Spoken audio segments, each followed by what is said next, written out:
The sun shone bright over Bayview on that Tuesday afternoon. Emma Phillips watched with big eyes as Bill Murphy placed her birthday ice cream on the counter. 10 colorful candles stood tall on the 3 scoops of strawberry, chocolate, and vanilla ice cream. "Make a wish, birthday girl," Bill said with a smile that crinkled the corners of his eyes. Emma closed her eyes tight, wished hard, and blew out all the candles in one breath. The other kids in scoops and smiles clapped and cheered. 24. Children filled the small ice cream shop that day. Some sat at the round plastic tables, others stood in line waiting for their turn to order. The air smelled sweet like sugar cones and fresh waffle bowls. "What did you wish for?" asked Zach Miller, Emma's classmate from 5th grade. "Can't tell or it won't come true," Emma said, digging her spoon into the ice cream. Mrs. Phillips stood near the door with other parents. She checked her watch and smiled at her daughter. "We have the park reserved until 6, so eat up, everyone." Bill Murphy had owned Scoops and Smiles for 15 years. He knew every child in Bayview by name and their favorite flavors. He added extra rainbow sprinkles to little Daisy Ward's mint chip cone because he knew she loved them. "Beautiful day for a birthday," Bill said to no one in particular as he looked out the large front window. The sky was perfect blue without a cloud. That's when he saw it. A flash of light, quick like lightning but on a clear day. He squinted, unsure if his eyes were playing tricks. Outside on Main Street, car horns honked. People stepped out of shops and pointed up at the sky. "Hey, what's going on out there?" asked Frank Jones, Emma's uncle, who had driven 3 hours to be at her party. More people gathered on the sidewalk. Phones came out, pointing upward to record what looked like shooting stars in the middle of the day. Bright streaks of light crossed the blue sky, leaving trails of white that faded slowly. Inside Scoops and Smiles, the children remained focused on their ice cream. Lily Chen got chocolate on her new dress. The twins Peter and Paul Baker argued over who got more sprinkles. Emma's best friend Grace Howard gave her a small wrapped gift. "Open it now," Grace said, pushing her glasses up her nose. Emma tore the paper carefully. Inside was a friendship bracelet with tiny silver stars. "I made it myself," Grace said proudly. "I'll wear it forever," Emma promised as she tied it around her wrist. Outside, the strange lights in the sky grew brighter. Some changed direction in ways that airplanes couldn't. People on the street began to look worried instead of curious. Deputy Sheriff Kate Winters was driving her patrol car down Main Street. She was off duty but heading to Scoops and Smiles to pick up her niece Molly for the birthday party in the park. Later, Kate noticed the growing crowd on the sidewalk and slowed down. Through her open window, she heard someone say, "Those aren't planes." Kate pulled over and stepped out of her car. She looked up and felt a chill despite the warm day. The lights were getting lower, closer to the town. One particularly bright light seemed to hover directly above the buildings on Main Street. Her police radio crackled. All units were getting hundreds of calls about unidentified flying objects over the county. Kate grabbed her radio. "This is Winters. They're over Bayview right now, directly over downtown." She started walking quickly toward Scoops and Smiles. The bright light above now focused like a spotlight on something ahead. With growing horror, Kate realized it was centered exactly on the ice cream shop. She began to run. Inside, Bill Murphy was scooping bubblegum ice cream for a little boy when the shop's interior suddenly brightened, as if someone had turned on 1,000 light bulbs all at once. The children looked up, confused. Emma's new bracelet gleamed in the strange light. Kate Winters was 50 yards away when she saw the beam hit.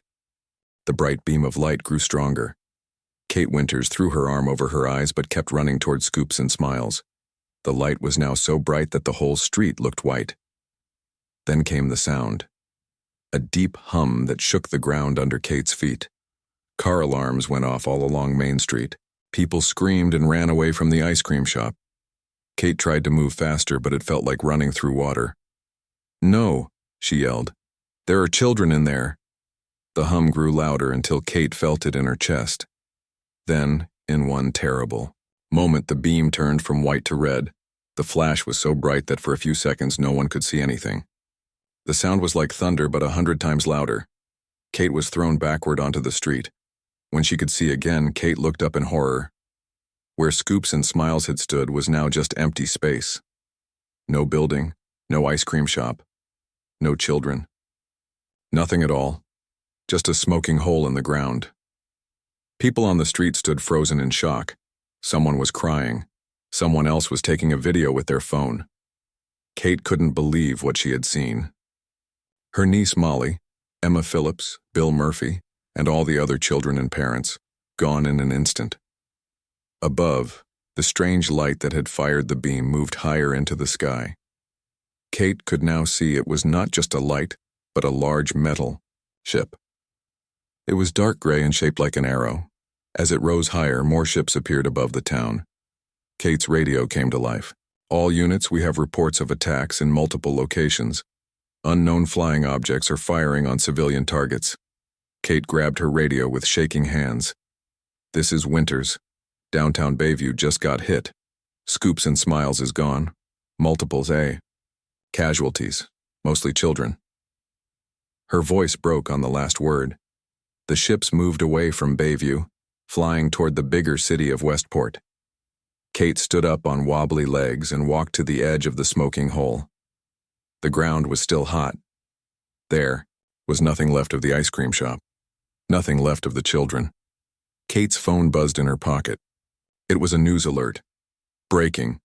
Unknown attacks reported across the country. Air Force scrambled. As Kate watched, fighter jets streaked across the sky toward the alien ships. They fired missiles, but the missiles exploded far from the ships, as if hitting an invisible wall. The jets kept trying. One flew directly at a ship, firing all its weapons. The ship sent out a small beam, and the jet simply fell apart in midair. The pieces rained down on the hills outside of town. More alerts came to Kate's phone. Similar attacks were happening all over the world. Always the same targets, places where children gathered, schools, playgrounds, a children's hospital in Chicago, a youth soccer match in Madrid, a school bus in Tokyo. Within an hour, the world knew they were under attack. Kate stayed by the hole that had been Scoops and Smiles. Other police officers arrived, then fire trucks, news vans, people looking for their children. Mrs. Phillips arrived, screaming Emma's name. Kate had to hold her back from jumping into the still smoking hole. "My baby was in there," Mrs. Phillips cried. "Emma was in there." Kate could only hold the woman as she collapsed in grief. By nightfall, the alien ships had attacked 50 more locations across the world. The military of every country tried to fight back, but nothing worked against the ships. Kate stayed at the site all night, helping set up barriers and lights. As the sun rose the next day, she noticed something strange. Her hands were shaking, but not from fear or lack of sleep, and when she accidentally cut her hand on a piece of metal, the cut healed before her eyes. Something was happening to her body, something that started when the beam hit. 3 days passed. The world was in chaos. People stayed inside their homes, afraid to go out. The alien ships were still in the sky, but they had stopped attacking for now. Kate Winters sat in the Bayview police station. She had not slept since the attack. Her boss, Sheriff Dan Porter, was on the phone with government officials. Everyone wanted to know what had happened at Scoops and Smiles. "No, sir, we have no idea why they targeted our town first," the sheriff said into the phone. He looked tired and old. Kate stared at her hands. They were still shaking, but now they also glowed slightly in the dark. She had told no one about the changes in her body, the cut that healed too fast, the way she could now hear conversations from across the room, the strange dreams filled with stars and voices she didn't understand. The TV in the corner was always on now. A reporter stood in front of the White House.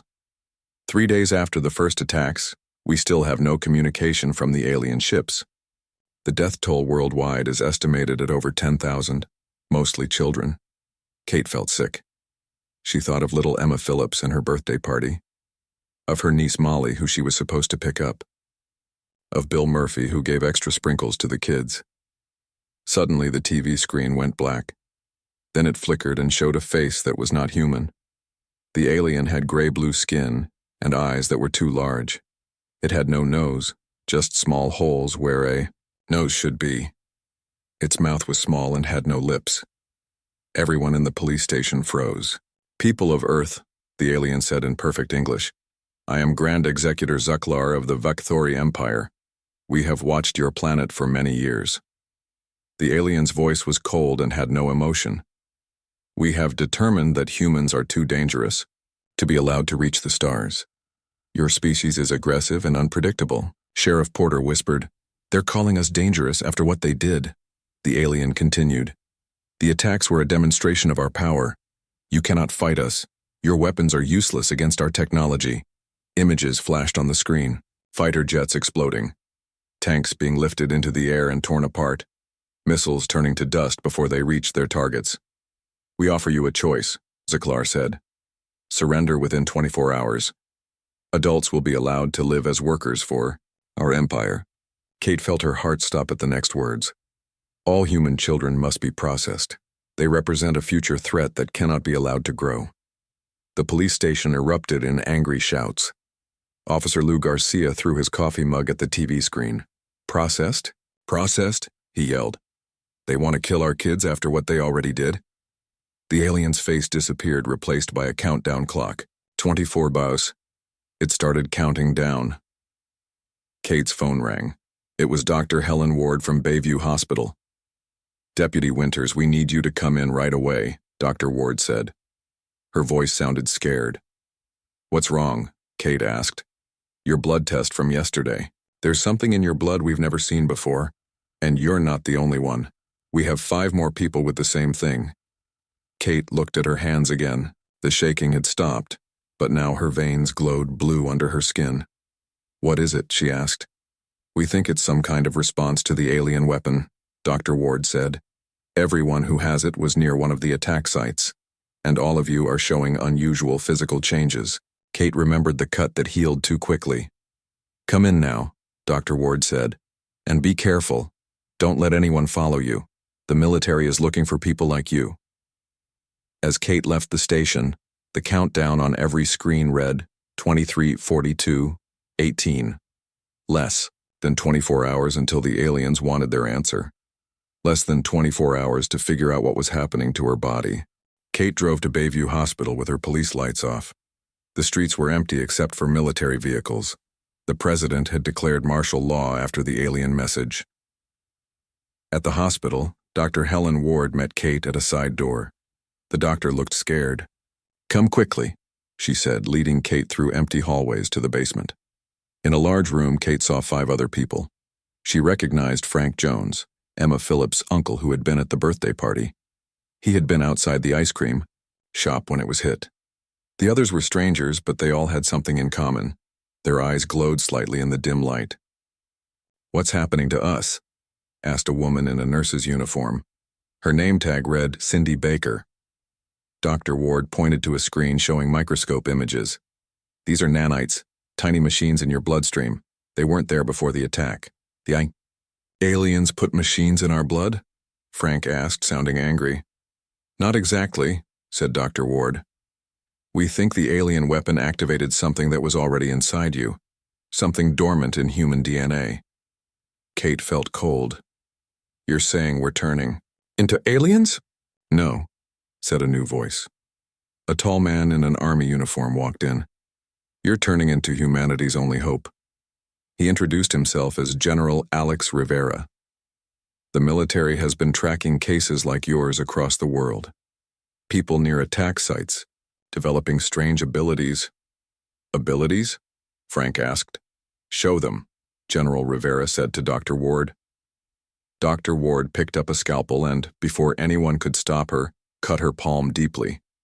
Everyone gasped, but instead of bleeding, the wound closed, instantly healing without a scar. "I was at the Children's Hospital in Chicago when it was hit," Dr. Ward explained. 3 days later, I can heal any injury on myself, and I'm starting to be able to heal others." General Rivera nodded. "Each of you is developing different abilities. The scientists think it's some kind of evolutionary response to the threat, a survival mechanism that has been hidden in human DNA for thousands of years, waiting for a moment like this." "What can I do?" Kate asked, looking at her glowing veins. "We need to find out," the general said. "Fast. We have less than 20 hours before the aliens want our answer." In Washington, D.C., the world's leaders were meeting. President Samantha Carter stood before representatives from every major nation. "We cannot surrender," she said firmly. "And we cannot fight with conventional weapons. Our missiles can't get through their shields, our jets are shot down. But we may have another option." She showed them videos of people like Kate, a man in Tokyo who could now generate electric fields, a woman in Cairo who could sense the alien ships' movements before they happened, a teenage boy in Rome who could mentally interface with computers. "These individuals," the president said, "might be our only chance." Back in Bayview, Kate and the others were being tested. Frank Jones discovered he could now lift a car with one hand. Cindy Baker found she could see through walls. And Kate realized she could sense the aliens. She knew exactly where every ship was, even the ones on the other side of the planet. "It's like they're bright lights in my mind," she explained. General Rivera got a call. His face turned grim. "The aliens just destroyed the meeting in Washington. They're not waiting for the deadline." Everyone stared at him in shock. "They killed the president?" Kate asked. "No, she wasn't there, but many world leaders were," the general said. "And there's more. More ships are arriving, hundreds of them." Frank slammed his fist on a table, breaking it in half with his new strength. "What do they want? Why are they doing this?" Dr. Ward's computer beeped. A message appeared from another research facility. She read it and looked up with wide eyes. "They found something in the energy signature of the alien weapons," she said. "The weapons aren't just weapons. They're harvesting devices." "Harvesting what?" Cindy asked. Dr. Ward's voice shook as she answered. "Human genetic material. They're not just killing our children, they're collecting them." The room fell silent at Dr. Ward's words. Kate felt sick thinking about Emma Phillips and the other children at Scoops and Smiles. "How do you harvest genetic material with a weapon that destroys everything?" Frank asked, his voice shaking with anger. "The energy beam breaks down physical matter but captures the DNA pattern," Dr. Ward explained. "Like taking a perfect picture of something as you destroy it." General Rivera's phone rang again. "We need to move," he said after listening for a moment. "The aliens have found this hospital. They're tracking people like you." They rushed to the exit. Outside, the sky was filled with more alien ships than before. One hovered directly above the hospital. "They know we're here," Kate said. She could feel the aliens focusing on them. "Run!" shouted General Rivera. They split up and ran in different directions as a beam hit the hospital. The building collapsed behind them. Kate and Frank ran together toward the police station. "Why are they after us?" Frank gasped as they ran. "Because we're changing," Kate said. "They must see us as a threat." At the police station, Sheriff Porter was organizing the evacuation of Bayview. He stared at Kate when she entered. "Your eyes," he said. "They're glowing blue." Kate looked in a mirror. Her eyes were indeed bright blue now, and her skin had a slight metallic shine. She was changing faster than before. "Sheriff, we need to contact other people like us," Kate said. "The aliens are hunting us specifically." The TV in the corner showed chaos around the world. The aliens were now attacking military bases and government buildings. The countdown timer still showed 12 hours left, but they had already stepped up their attacks. Frank used his new strength to lift a heavy radio transmitter. "We can use this to broadcast a message to others like us." Kate felt a strange tingle in her mind. She knew somehow that more changed humans were out there. She could sense them like small lights across a dark map. "There's hundreds of us," she said. "Maybe thousands." A scientist named Olivia Grant called from MIT. She had studied the blood samples from changed humans. "The nanites in your blood are not alien," she explained over the phone. "They're human technology, but far beyond what we can make today." "How is that possible?" Kate asked. "I think they were planted in our DNA long ago," Dr. Grant said. "By our ancestors, or maybe even by future humans somehow. They activate only when our species faces extinction." "What are we becoming?" Frank asked. "Something the aliens fear," Dr. Grant said. "Something designed to fight them specifically. Each person is changing in a way that targets alien weaknesses. Kate thought about her ability to sense the aliens, Frank's super strength, Dr. Ward's healing powers. We need to gather as many changed humans as possible, General Rivera said. And we need a plan. They sent out a message on all frequencies. If you are near an attack site and are experiencing changes to your body, come to these safe locations. Within hours, people began to arrive at meeting points across the country. Some could fly now. Others could generate force fields. One man could communicate with alien technology using just his mind. A former Navy SEAL named John Price arrived at the Bayview police station. His skin had turned partly metal, and he could make weapons appear from his hands. I was at my daughter's school when they hit it, he said grimly. I'm ready to make them pay. As night fell, Kate stood on the roof watching the alien ships. Her body hurt all over as it continued to change. Her hair had fallen out and her skin was now fully metallic blue. She barely looked human anymore.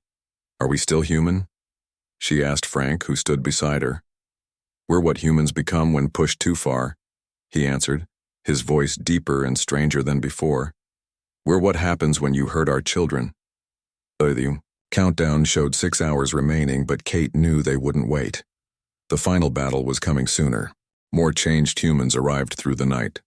By morning, 50 of them gathered in Bayview. They called themselves responders now. Each looked different. Some had metal skin. Others had extra limbs or glowing eyes. None looked fully human anymore. John Price, the former Navy SEAL, took charge of their group. We need to attack now, he told them, before more ships arrive. Kate stood next to him, her blue skin reflecting the morning light. I can sense their main ship, she said. It's above what used to be Washington, D.C. The countdown timer on all screens showed 3 hours left. No one believed the aliens would wait that long. President Carter, who had escaped the attack on Washington, spoke from a hidden bunker. To all changed humans, you are our last hope. The military will support you, but we cannot win this fight without you. They made a simple plan. In cities around the world, groups of responders would attack smaller alien ships first. Then, all groups would join for a final attack on the main ship. Kate looked at the empty space where Scoops and Smiles once stood. This is where it started, she said, and this is where I'll end it for Emma and Molly and all the others. Frank put his now massive hand on her shoulder. We all will. The responders split into teams. Kate, Frank, John, and Cindy would lead the attack on the ship above Bayview. Other teams headed to ships in nearby cities. At exactly noon, all teams attacked at once. Kate discovered she could now fly, her body moving through the air toward the alien ship. Frank leaped from the ground, jumping hundreds of feet up. John created weapons from his arms, long metal spears that glowed with energy. Cindy used her ability to see through walls to guide them to weak points in the ship. The ship fired beams at them, but Kate could sense the attacks before they came. Left, she shouted, and they all moved aside as a beam shot past them. All over the world, responders attacked alien ships. In New York, a man who could control electricity shut down a ship's power. In Tokyo, a woman who could walk through walls entered a ship and damaged it from inside. Many responders died. The aliens fought back hard. But for each ship, the aliens lost. More humans nearby started to change. It was like a wave spreading across the planet. Kate and her team reached the Bayview ship. The alien metal was hard, but Frank tore open a hole with his super strength. They fought their way inside. The aliens looked different up close. They were tall and thin with 4 arms and blue-gray skin. They fired strange guns, but John blocked the shots with shields from his arms. They're scared, Kate realized as she sensed their emotions. They didn't expect us to fight back like this. They fought their way to the middle of the ship. There they found something horrible. Glass tanks filled with glowing blue liquid. In each tank floated what looked like small clouds of light. What are these? Frank asked. Cindy, who could see things others couldn't, whispered in horror. Those are the children. Their essence, their genetic pattern. Kate saw a tank with a familiar pattern. Somehow she knew it was Emma Phillips. Another was Molly, her niece. "They're still here," Kate said, touching the glass. "Not gone, just changed." An alien voice spoke behind them. "Of course they are. Preserved. All species we harvest are preserved." They turned to see a larger alien with markings on its skin. "A leader. You are the first species to fight back this way," the alien said. "The first to change yourselves to combat us." John raised his weapon arm. "You made a big mistake coming to Earth." The alien tilted its head. "Perhaps, but now you are becoming like us. Look at yourselves. You are monsters now." Kate looked at her reflection in the glass. Her face was barely recognizable, but in her glowing eyes she still saw herself. Still human inside. "No," she said. "We're still human. Just very, very angry." And with that they attacked. The fight inside the alien ship was fierce. The alien leader, who called himself Sub-Commander Virtak, had powers the other aliens didn't have. He could move objects with his mind and create shields of energy. "You cannot save them," Virtak said, as he pushed Kate back with an invisible force. "The children are part of our collection now." Kate hit the wall hard, but felt no pain. Her new body was too strong. She got up and charged again. "Tell us how to free them," she demanded. Frank tried to grab the alien, but Virtak slipped away too fast. John fired energy bolts from his arms, but they hit the alien's shields. "Why did you attack us?" Cindy asked as she ducked behind a control panel. "Why start with children?" The alien's large eyes blinked slowly.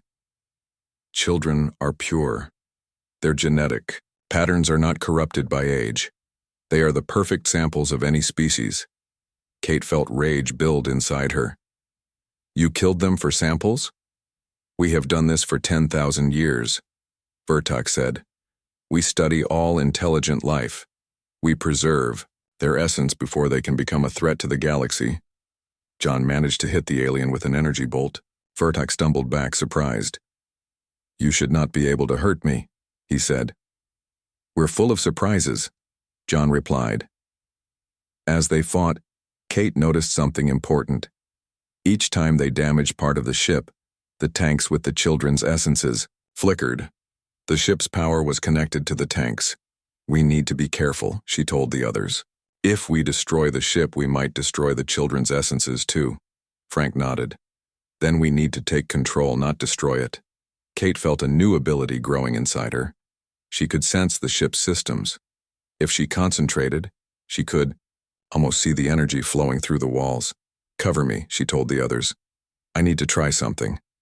While John, Frank, and Cindy kept Virtak busy, Kate put her hands on a control panel.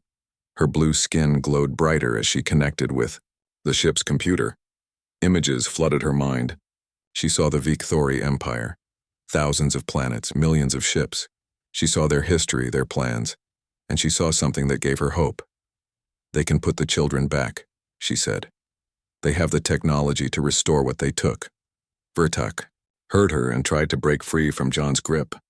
"No, that technology is forbidden except for our own kind." Kate pushed deeper into the ship's systems. Her body began to change again, becoming more connected to the technology around her. Cables and wires from the ship moved toward her, connecting to her skin. "Kate, are you okay?" Frank called, worried. "I'm fine," she said, though her voice sounded strange and electronic now. "I'm becoming part of the ship." Through the ship's systems, Kate sent a message to all other responders around the world. She showed them how to connect to the alien technology, how to take control instead of destroying. Across the planet, responders began to merge with alien ships.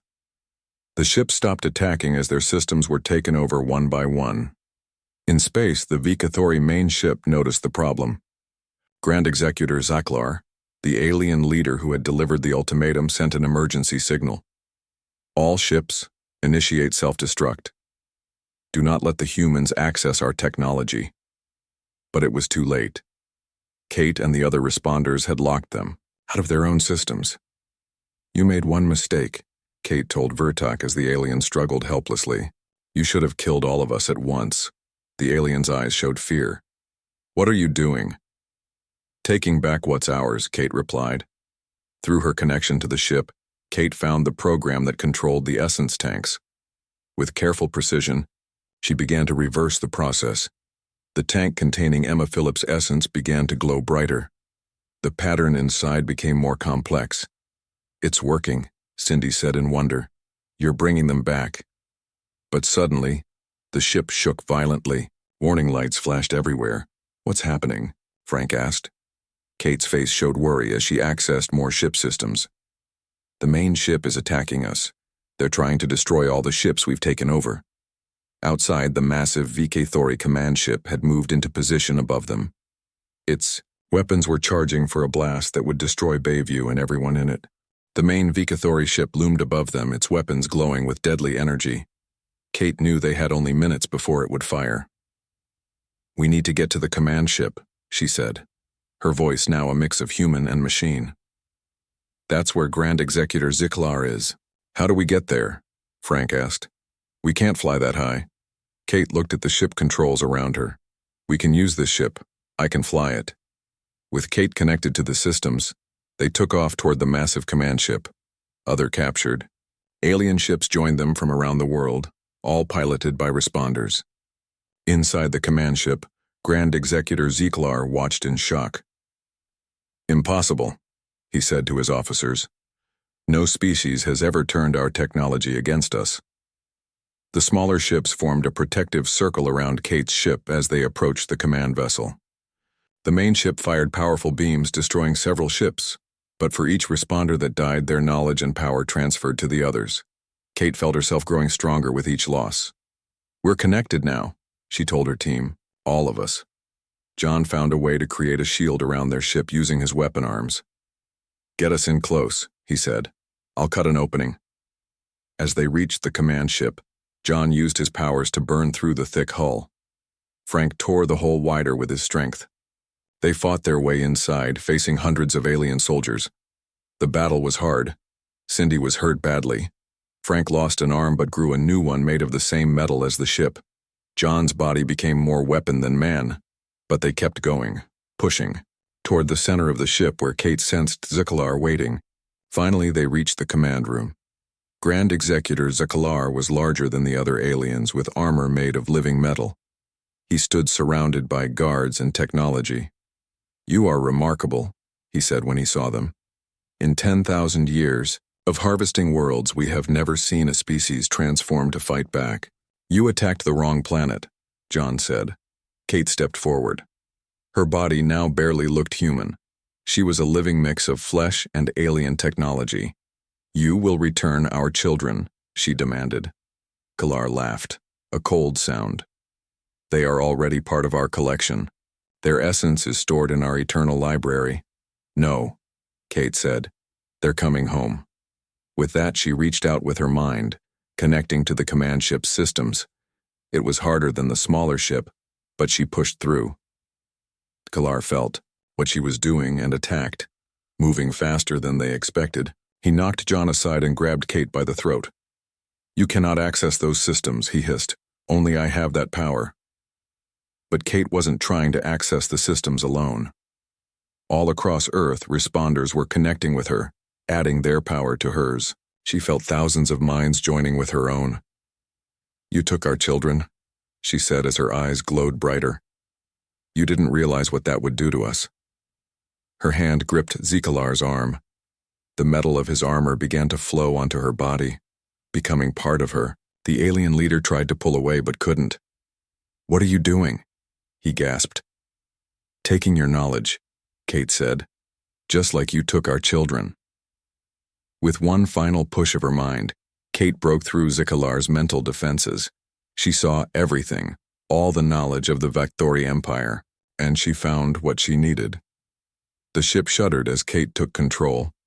All across the command ship, tanks like the ones they had seen before began to activate. But this time, the process was reversed. Light filled the command room. Kate released Zikalar, who fell to his knees. You've doomed us all, the alien leader said. No, Kate replied. I've saved what matters. The light grew brighter. Through the ship's windows, they could see light spreading from every alien vessel. The light reached down to Earth, touching the places where children had been taken. And in those places, children began to reappear. In the ruins of Scoops and Smiles, Emma Phillips and her friends took form again. At schools and playgrounds around the world, lost children returned. The VK Thori ships began to power down as their energy was used to restore the children. The aliens themselves seemed to shrink, their power fading. Kate looked at her hands. She was still changed, still not human in appearance. But she had won. "It's over," she said to her team. "The children are back." Frank looked out the window at Earth below. "But what happens to us now? We can never go back to being normal." Kate nodded slowly. "We are what humanity needed us to be. Living nightmares to our enemies. Guardians to our children." The first light of dawn broke over Earth as the ships began their descent home.